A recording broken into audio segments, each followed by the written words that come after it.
Luka Dončić will be back for the first time ever. So not be back, he'll be there.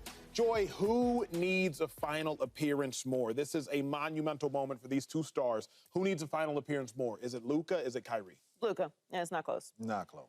Luka has never been there. Never, as you ever. mentioned. He is an ascending star. He's also the face of this organization. Kyrie is a champion, and he played a very, very pivotal role in the greatest comeback in finals history, beating the best regular season team in the history of the NBA, hitting a three-point shot to put the Cavs up 92-89, and, of course, we know how that game ended after that chase down block by LeBron on Iguodala. Kyrie's legacy in the postseason, in the finals, is already set. We know what Kyrie is capable of in clutch moments. We know what kind of player he is. We know what kind of talent he has. And we also know the role that he plays within organizations, because we've seen him as the #1 guy and the lack of success that those teams have had with him in that spot. I don't think that's a knock on Kyrie at all. Kyrie is a spectacular player. He's one of everyone's favorite players to watch in the NBA for a reason. He's a otherworldly talent, but this is Luka's team, just like it was LeBron's team. And we're not going to criticize Kyrie if they don't end up at the same rate that we'll criticize Luka if they don't end up winning a championship, because this is Luka's team. So to me, I don't need to learn anything about Kyrie. I already know what Kyrie is. I saw that shot with my own eyes. He is cemented in basketball lore. Like, he's in another category because of what he did in the postseason. Luka still needs to get there, and they have a lot of work stuff to do. And Kyrie has been playing spectacular with him. I love watching them together. But I don't look at this as Kyrie's run. To me, this is about what Luka needs to do. Well said, well said. I will suggest that Kyrie has more. I think Kyrie has more to gain. I think he needs a final appearance more. I don't think Luka's wrong, in all honesty, but I was thinking about it. And the reason I'll suggest it is because personally, I think Kyrie can rewrite the narrative of him as a cancer in teams and can rewrite the negative as him being a catalyst for success. This is a true narrative. I remind you all, the last 2 stops Kyrie Irving has made, the last 2 teams, they've been better without Kyrie than with him. 2018, Kyrie was with the Celtics. He was injured. They went to the finals. In 19, he was healthy. They got eliminated earlier. And then he left and departed. And in 2020, they went back to the finals. The Celtics have proven to be more successful without Kyrie. Okay, Acho, that's just the Celtics. No, it's not. Go to Brooklyn. Brooklyn was better in 3 out of their 4 seasons without Kyrie than they were with Kyrie. Acho, it was just the Celtics and it was just Brooklyn. No. Go to Dallas. Dallas went to the conference finals 2 years ago before Kyrie. Then last year, Kyrie joins the team. They were the 6th seed when he arrived. They go 9-18 down the stretch. They missed the playoffs. This is the first year since Kyrie was on a LeBron James-led Cavaliers team that Kyrie has proven to not be a cancer. It might be incidental, it might be intentional. This might just be coincidence, or it might actually be a correlation or causation. But what I would suggest is, for the first time in about 8 years now, Kyrie's team is having more success with Kyrie than without Kyrie. So I think Kyrie can rewrite this narrative. We haven't heard in about 16 months of Kyrie doing anything off the court. We haven't heard about the distractions, him missing games because somebody called him the N-word, people calling Kyrie Irving anti-Semitic. For the first time in a long time, it's been all basketball for Kyrie. So while Luka obviously has a ton to gain, I won't dispute that for one moment, I do think towards the tail end of Kyrie's career, he can rewrite the narrative of him being a cancer in organizations, and we might look back at his time in Brooklyn and say, you know what? Was it Kyrie or was it others? I think Kyrie is just a fascinating storyline. Shady, where you stand on it?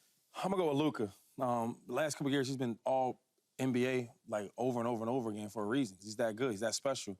This kid has been recognized as being one of the best players in the world since he's been like 14. He's been playing pro ball since he's been 14 years old. That's how good he is.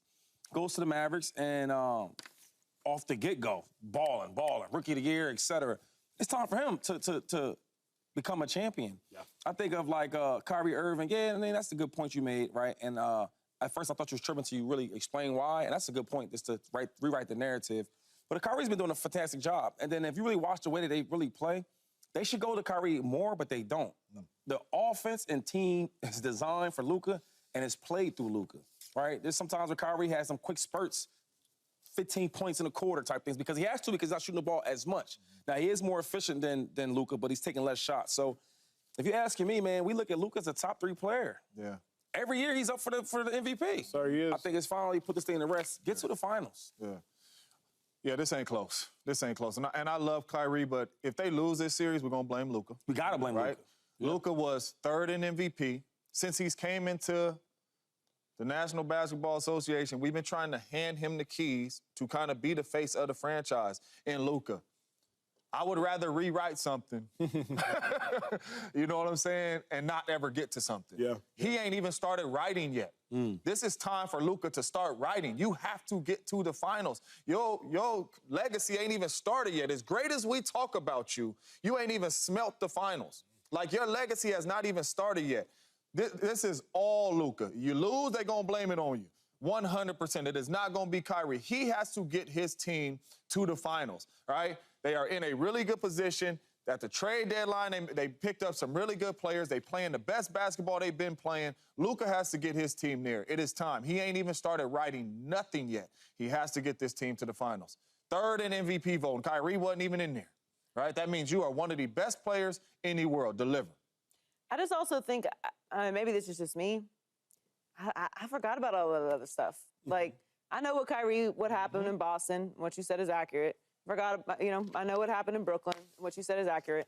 But I just don't look at Kyrie as the face of the organization. Very true. So even with LeBron and the Cavs, but he didn't need to be. Like, every player doesn't need to be the face of the organization or the main leader to be a great all-time player. And to me, that's what Kyrie is. And I don't know, something about this year to me, I'm like, you know what? Right.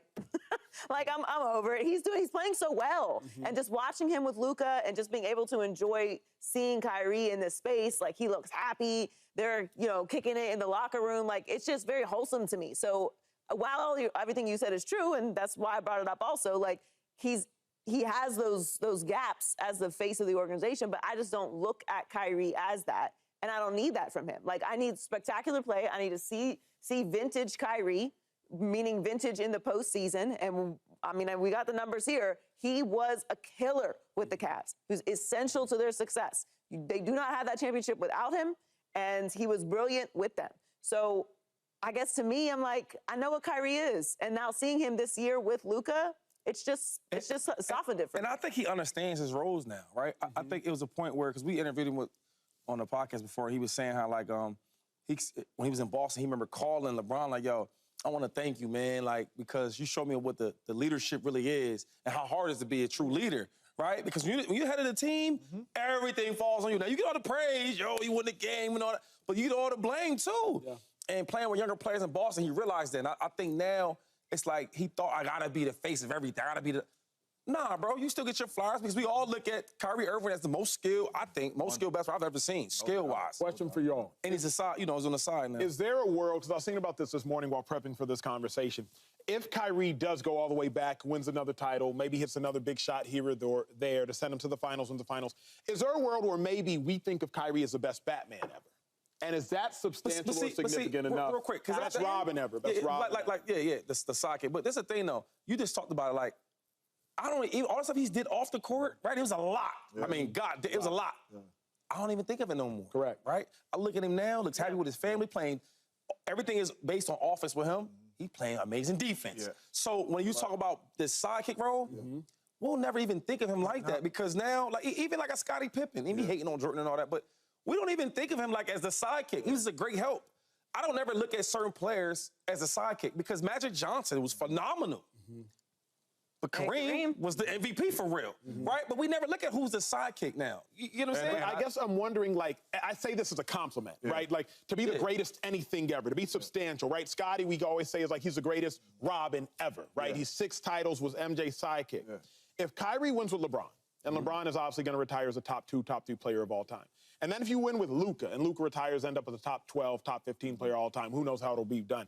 But if Kyrie ends up winning with these both amazing players, is that kind of going to be, obviously his legacy, one of the best finishers, that's cool. But will he end up being like the greatest Robin the game of basketball have to say greatest. Like, if we're going to go Robin, like, it's obviously Scotty. But I'm with Shady. I don't look at it as a sidekick. It's a compliment. Like, it's a team sport. Nobody wins a championship without having great help around you. We can go all the way down the list. We can go the Warriors, we can go the Bulls, we can go the Lakers, we can go the other Lakers. Like, we can do it time and time again. You have to have great players around you. Yes, like, so I don't really like using the sidekick because it seems like it's diminishing it. We always know that there's one face We always know there's one alpha, everything goes through them. But everything else, like maybe it's here, it's right here. Like it doesn't happen. They don't win. Yes, LeBron goes and chase down block shot on Iguodala. They don't win if he doesn't hit that shot. They're equal in that moment. But for me, I just look at players. Right. Kyrie is like that. Kyrie is special. So when I watch Kyrie next to LeBron and Kyrie next to Luka, I'm like, he like that too. Yeah, he just like them. So I don't even really look at Kyrie as a Robin because the way he plays the game and how good this dude is. Like some people label this dude as one of the best ball handlers, best finishers ever. One of the most athletic dudes we've ever seen with the basketball. So I don't necessarily, even though Scottie Pippen won a lot, we don't view Scottie like that. Right. We view Kyrie as a superstar player, whether he playing with Shaq, whether he playing with Bron, whether he playing with Mike. When he has the rock, it's like, Lord Jesus. So I don't even put him in the Batman Robin category because he like that. And then the other thing is like when you really watch the game, yo, there's times where they let Luka go one-on-one, but they double him. It's a lot of times where they doubling Kyrie. So it's like, I hear the Batman Robin, but it's like, yo, you watch them play, they treat him like a one. They treat him like Batman, Superman. They treat him like all that. More of a duo. And not only that, you watch Kyrie play now, he making everybody around him. He ain't even really just looking for his shot. Like, he making the right pass. Yeah, Kyrie different, man. Subscribe here to get the latest from Speak, and go watch a few segments from our other shows on FS1.